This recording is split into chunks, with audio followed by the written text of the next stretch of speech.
নমস্কার, কেমন আছো সবাই? আশা করছি সবাই খুব ভালো আছো, আর আমরাও ভালো আছি। আমি দেবারতী। আমার আরও একটি নতুন ব্লগে তোমাদের সকলকে জানাই অনেক অনেক স্বাগত। ভিডিও শুরুতেই তোমাদের বলে রাখি, হয়তো ভয়েসটা দেওয়ার সময় মানে তোমাদের শোনার সময় একটু আশেপাশে শব্দ পেতে পারো, তো আজকের মতো ব্যাপারটা একটু অ্যাডজাস্ট করে নিও প্লিজ। কারণ আমি যখন ভয়েসটা দিচ্ছি তখন কিন্তু আমি একটু বাইরে বসেই দিচ্ছি, সেই কারণে হয়তো একটু শব্দ হলেও হতে পারে। গতকাল ছিল শনিবার আর এখন বাজে সকাল 8টা। আমি বেশ অনেকক্ষণ আগেই ঘুম থেকে উঠেছি, কিন্তু সোনা ওর বাবা ওরা একটু পরেই উঠেছে বলে চাটাও আজকে একটু পরেই খাওয়া হচ্ছে। আর এখানে সোনার চায়ে অল্প একটু মধু দিয়ে চাটা ওকে দিয়ে দিয়েছি, আর আমার শ্বশুরমশাইও আজকে আমাদের সাথে একটু চা খেলেন। আর আজকে বিকেলে আমাদের বেরোনোর কথা আছে, তো তার জন্য প্যাকিং শুরু করেছি। আমার জানো তো এটা সব সময়ের স্বভাব, কোথাও যাওয়ার ঠিক আগের মুহূর্তেই আমি প্যাকিংটা করি। অনেকে কিন্তু বেশ আগের দিন থেকে বা দুদিন আগে থেকে গোছগাছ করে রাখে, কিন্তু আমার সবসময় যাওয়ার আগের মুহূর্তেই ব্যাগ গোছানোর কথা মনে হয়। আর সব থেকে বেশি আমার খারাপ লাগে সেটা হলো এসে ব্যাগকে আনপ্যাক করতে। যাওয়ার সময় তো বেশ আনন্দ করে প্যাকিংটা করে নিই, কিন্তু ফিরে তারপরে সেই লাগেজ আনপ্যাক করতে আমার বড্ড আলসেমি লাগে।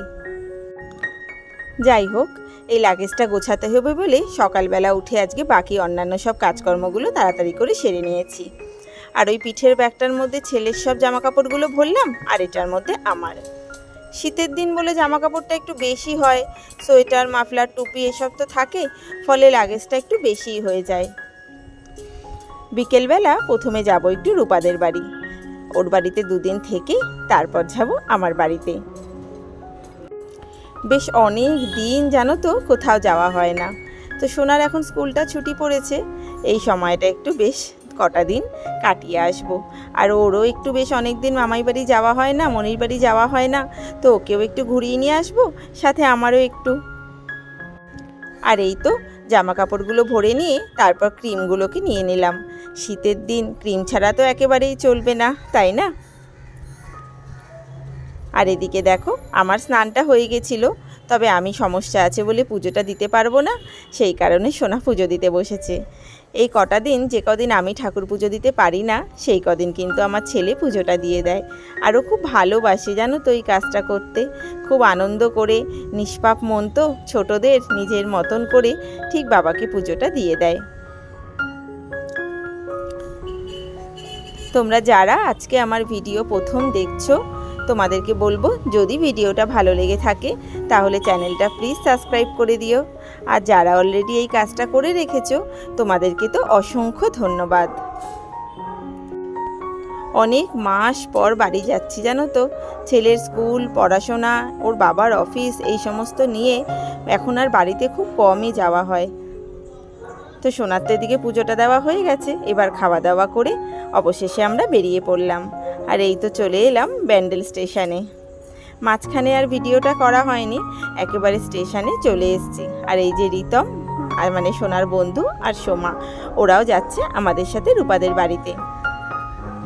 আর তারপর দেখো আমাদের কিন্তু প্ল্যান ছিল 5:23 একটা ট্রেন ছিল সেটা ধরার, কিন্তু এসে দেখলাম স্টেশনে ডাইরেক্ট ট্রেনটা মানে বর্ধমান শিয়ালদাটা বেশ অনেকটা লেট, মানে 4:50 ট্রেনটা এসছে, যেটা টাইম ছিল কি না 4:08 সেটা এসছে 4:50।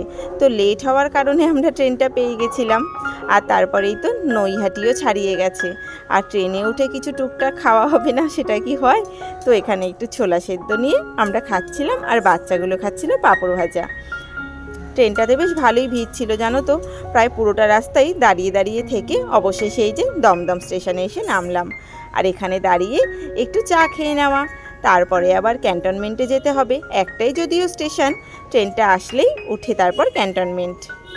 6:26 একটা মাতৃভূমি স্পেশাল আছে, ভাবলাম ওটাই ধরি, এই লাইনের ট্রেনটাতে বড্ড বাজে ভিড় হয়। আর এই যে দেখতে দেখতে আমরা কিন্তু চলে এলাম ক্যান্টনমেন্ট স্টেশনে। এখানে ছেলে দুটো একটু চাবির রিং নেবে বলে বায়না করছিল, তো স্টেশনে প্ল্যাটফর্মে চাবির রিংয়ের দোকান থেকে ওদের দুজনকে দুটো চাবির রিং কিনে দেওয়া হলো। আর তারপরে এই যে এই লাইন ধরে সোজা বেশ খানিকটা হেঁটে গিয়ে তারপর অটো স্ট্যান্ড, সেখান থেকে অটো ধরে তারপর ওদের বাড়ি। ভীষণ আনন্দ হচ্ছে জানো তো, বেশ অনেক দিনের একঘেয়েমি কাটিয়ে আজকে একটু অন্যরকম আনন্দ। রোজকারের এক কাজ, সকালবেলা সাংসারিক কাজ, যদিও আমার একার নয়, আমাদের প্রত্যেকটা হোমমেকারেরই এই একই কাজ। সেখান থেকে একটুখানি মাঝে মাঝে ছুটি না নিয়ে নিজেকে ভালো না রাখলে যেন আর পেরে ওঠা যায় না, তাই না? তারপর এই যে অটো ধরে এখানে দেখো রাস্তায় কি সুন্দর বড়দিনের জন্য সাজানো হয়েছে, ভারী সুন্দর লাগছিল দেখতে। বেশ অনেকক্ষণ পর আমার মনে হলো একটু ভিডিওটা করি, তারপর ফোনটা বার করে একটু ভিডিওটা করে নিলাম। যদি প্রথম থেকে করতাম তাহলে দেখতে পেতে আরও সুন্দর লাগছিল বেশ দেখতে। পুরো রাস্তাটাই এরকম লাইট দিয়ে সাজানো হয়েছিল।